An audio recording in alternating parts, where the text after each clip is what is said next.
los matrimonios eran más por amor que por otra cosa. En el siglo XVI debo decirles que los españoles sí se casaban con indias, pero porque podían obtener tierras y riqueza, y eso buscaban ellos. Y los españoles, cuando se casaban con españolas, era porque también buscaban las tierras que podían tener las españolas o un apellido noble que pudiera ennoblecer su descendencia. Ahora les voy a contar un poco del camino al altar. Pues el cortejo era público y a la vista de todos. Los muchachos se conocían y se flechaban en un baile, en la plaza o en la iglesia durante la misa. Después de un tiempo de cortejar a la muchacha de su interés, de visitarla o de enviarle cartas, llegaba el momento de formalizar el cortejo para que se convirtiera en noviazgo. Las visitas del novio debían darse bajo la estricta supervisión de la madre, de los hermanos o de cualquier otra persona que cuidara la virtud y el honor de la joven novia. El novio le regalaba a su prometida un pañuelo o anillo, dependiendo de qué tanto dinero tenía, como prueba de su compromiso para casarse con ella. En cuanto a las capitulaciones matrimoniales y la dote, pues el padre del novio enviaba a los padres de la novia, a través de un clérigo con conocimientos de derecho, un poder notarial en donde expresaba lo que estaba dispuesto a dar o a exigir. Esto generaba una correspondencia entre el padre, el podatario y los futuros consuegros. Cuando las capitulaciones se escrituraban, la boda no se hacía esperar, y los padres eran quienes elegían la fecha del evento. Parte importante de estos acuerdos, que quedaban plasmados en estas capitulaciones matrimoniales, era la dote, lo que la novia llevaría al matrimonio. Más adelante les contaré un poco sobre la dote. ¿Fueron felices los matrimonios en la Nueva España? Pues bueno, la historia dice que sí. Muchas veces los esposos expresaban gratitud y respeto hacia sus esposas, y las mujeres expresaban amor, pero no disimulaban el sometimiento que tenían que vivir en esa etapa. De los hijos no se sabe tantas cosas, pero lo que sabemos es que las mujeres eran las responsables de transmitirle los principios y los valores, y eran criados por nodrizas. A diferencia de en España, por ejemplo, que sacaban al bebé de la casa para que la nodriza lo amamantara, en la Nueva España la nodriza llegaba a la casa de los nobles para amamantar al bebé de la patrona, y la nodriza también criaba a ese bebé. En cuanto a los eclesiásticos, que pues eran hijos que optaban por esta vida, pues era el camino de la mayoría de los hijos segundones para contar con una estabilidad económica. Quizá ingresaban con una tibia vocación, pero varios de ellos tenían un papel importante en la familia. Por ejemplo, ayudaban a poner paz en los conflictos entre la familia, llevaban a cabo bodas y eran albaceas del testamento. Fueron pocos los hijos de los nobles que ingresaron al clero, y también fueron pocos los hijos varones que lograron fundar un hogar propio. La estadística nos dice que fueron la mitad de los varones adultos. En cuanto a las hijas, pues la mayoría de las mujeres que llegaban a la edad adulta se casaban. Una cifra de 7 de cada 10, contrario de los hombres que, como dijimos anteriormente, la mitad de los varones fundaban un hogar. En las mujeres la primogenitura no era importante, solo era relevante si el hermano mayor faltaba. La dote la mayoría de las veces era cuenta de la herencia y no una donación por parte de sus padres. Y aunque los dotes solían ser iguales para todas las hijas, estos tomaban gran parte del patrimonio familiar, por lo que las sucesiones de casamientos podían estropear la economía de la familia. En algunos casos hay una relación entre la muerte del padre y el casamiento de las hijas, ya que éstas no se podían casar porque el padre no tenía la posibilidad de dar un dote, y por este motivo, hasta que las hijas recibían el reparto de su herencia, podían ya casarse. Como podemos notar, la suerte y el patrimonio económico del padre decidían quiénes eran las afortunadas que podían casarse. Las monjas, bueno, pues la dudosa vocación de las mujeres nobles que tomaron los hábitos se puede ver al papel influyente de los padres, ya que el ambiente familiar era de exagerada religiosidad. Además, en ocasiones, la vida conventual la elegían como consuelo ante los males de amores. Entre los 15 y 20 años entraban al noviciado, en donde podrían discernir su vocación. Como les contaba, también a los padres de las novicias se les solicitaba dote, previa a la entrada del noviciado. Estos firmaban una escritura con esta obligación. Cuando las nobles comenzaban la profesión, el padre debía dar el dote que había prometido. Si este no se completaba, la doncella podría eternizarse como novicia o ser expulsada. Completada la dote y puestos los hábitos, era también necesario determinar una pensión para socorrer las necesidades de las profesiones. Les contaré de los hijos naturales. Las relaciones sexuales fuera del matrimonio no eran un desafío para los nobles en el siglo XVII. Se desquitaban de la endogamia social y tenían aventuras con indígenas y negras. Algunas veces los nobles se hacían responsables de los hijos naturales que tenían fuera del matrimonio, y si ya eran casados, mantenían a dos familias. La existencia de los hijos ilegítimos constata la práctica de las relaciones sexuales fuera del matrimonio. En cuanto a las relaciones paternofiliales y la familia en general, pues bueno, estas relaciones estaban influidas por la moral católica. El cuarto mandamiento marcó la autoridad de los padres y el deber de obediencia de los hijos. Los más obedientes y los que cuidaron de sus padres en sus enfermedades fueron los que gozaron de mayores bienes cuando sus padres faltaron, pues en el testamento estos les otorgaban mayores bienes a los hijos que asistieron en todo momento. Los hijos primogénitos dependían totalmente de la autoridad paterna, incluso después de su emancipación, y solo hasta la muerte podrían tener autonomía. Cuando esto pasaba, las hijas se sometían al marido y los segundones pasaban a los designios de su hermano mayor, pues no solo era una relación de autoridad y obediencia, sino que también había cariño y una dependencia sentimental en esa relación. Se sabe que ya a principios del siglo XVII en las viviendas se agrupaban diferentes generaciones. Las casas contaban con un gran número de parientes y esto generaba una solidaridad entre todos los que se manifestaban en asistencia en la enfermedad, apoyo en la actividad profesional. Cuando alguna joven era huérfana, alguien la auxiliaba con el dote para que se pudiera casar o entrar al convento. Ayuda en las necesidades de la vida ordinaria y sencillamente en la expresión del amor que sentían unos por otros. Los abuelos ocupaban un lugar muy importante dentro de la familia y sentían un amor especial por sus nietos. Muchos de ellos fueron criados en casa de sus abuelos. Sobre los criados y los esclavos, pues bueno, formaban parte de la familia. Los amos tenían la responsabilidad de adoctrinarlos y les pagaban su salario y debían de proporcionarles lo necesario para su sustento. Los criados tenían la responsabilidad de ser fieles, obedientes y conservar la hacienda de sus señores. Muchas veces los criados sirvieron toda su vida en la misma casa, en donde les tocó asistir a los padres y a los hijos. Naturalmente, el afecto no estaba excluido y todo el conjunto hacía que cuando por edad o por enfermedad los sirvientes ya no podían prestar el servicio, estos se quedaban en la casa de sus señores que los sustentaban.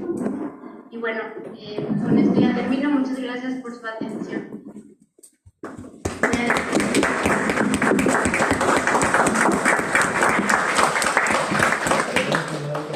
gracias, maestra Beatriz Agüed.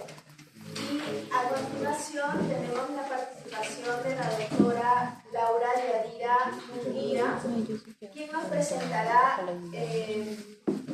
la comunicación entre Dios y el hombre, la vida cotidiana entre los religiosos de la Nueva España. Le damos paso, Laura. Muchas gracias, doctora Ruth. Bueno, primero que nada, muchas gracias por esta invitación. Estamos muy felices de poder estar con ustedes y bueno, compartirles un poquito de lo que es México en su etapa novohispana. Bueno, voy a compartir.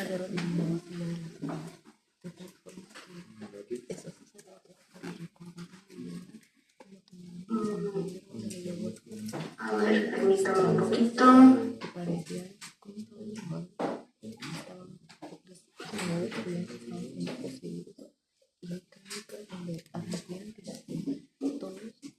¿No lo ven, verdad?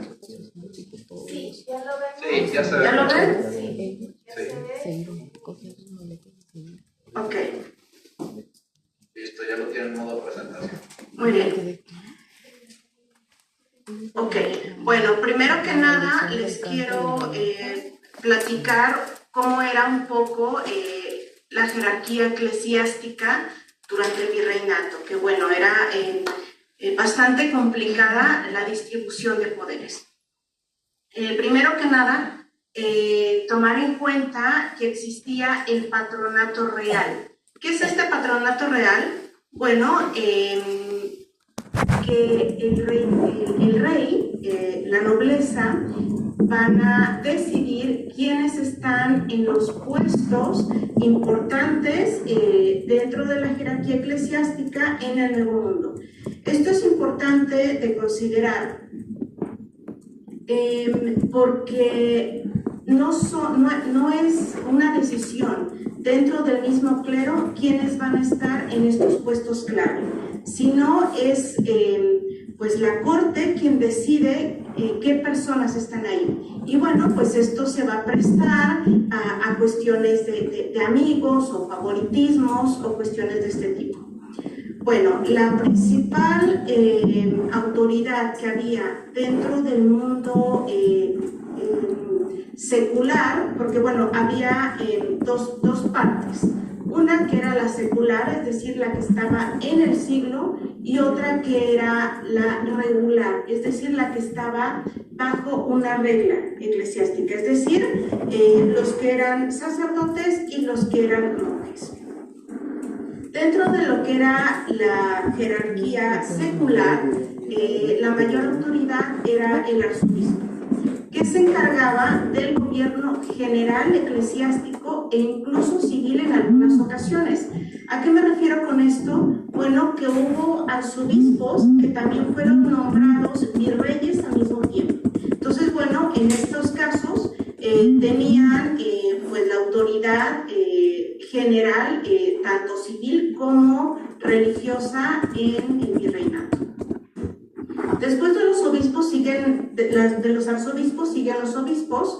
De ellos dependía principalmente la educación, la liturgia y la justicia en la diócesis que tenía a cargo, y su sede era la catedral. Es decir, la división general de lo que era el virreinato de la Nueva España estaba dividido por diócesis, y cada diócesis estaba gobernada por un obispo.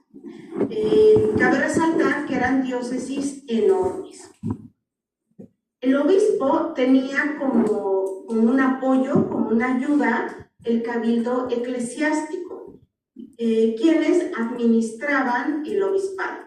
Contaba por lo general con 5 rectores y alrededor de 20 canónigos que van a ser quienes administren la catedral, ¿sí? Quienes se encarguen de las misas, de los sacramentos, etc.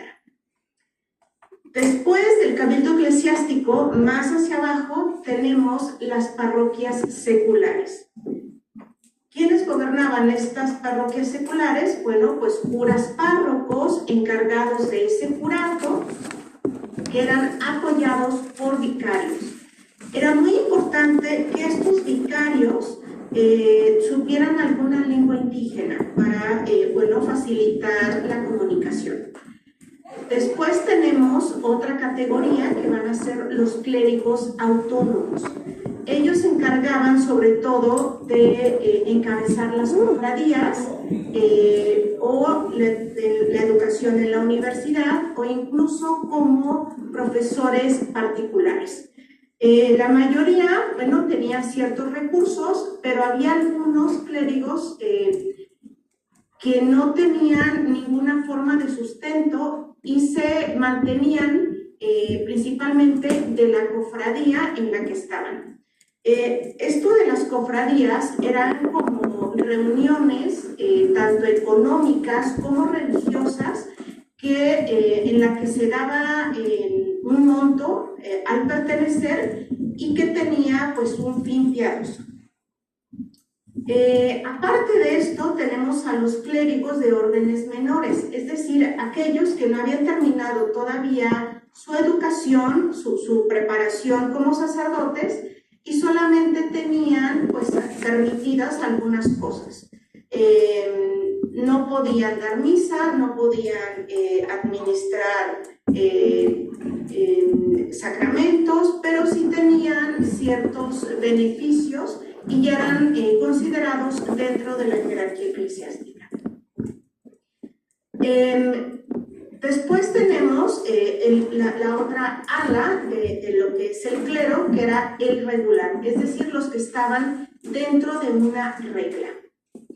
Ellos estaban conformados por las órdenes religiosas.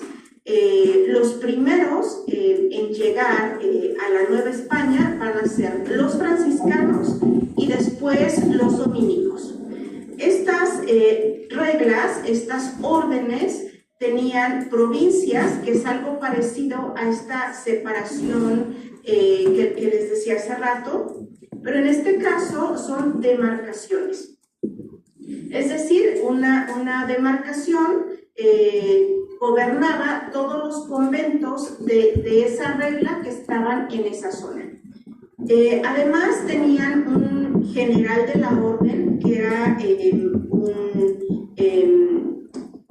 una especie de prior, pero que estaba en Roma, otro que estaba en España y después uno que estaba ya en la Nueva España, además de quien mandaba en la provincia. Estos son las órdenes que tuvimos en la Nueva España.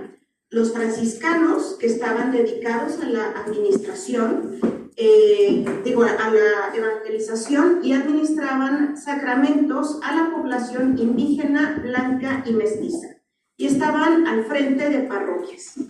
Los dominicos, que tenían, dominicos y agustinos, que se dedicaban a lo mismo que los franciscanos, carmelitas y mercedarios, que no tenían un permiso de la evangelización, sino que administraban los sacramentos y no tenían tampoco iglesias que pudieran estar al frente. Los hospitalarios estaban encargados de los hospitales y las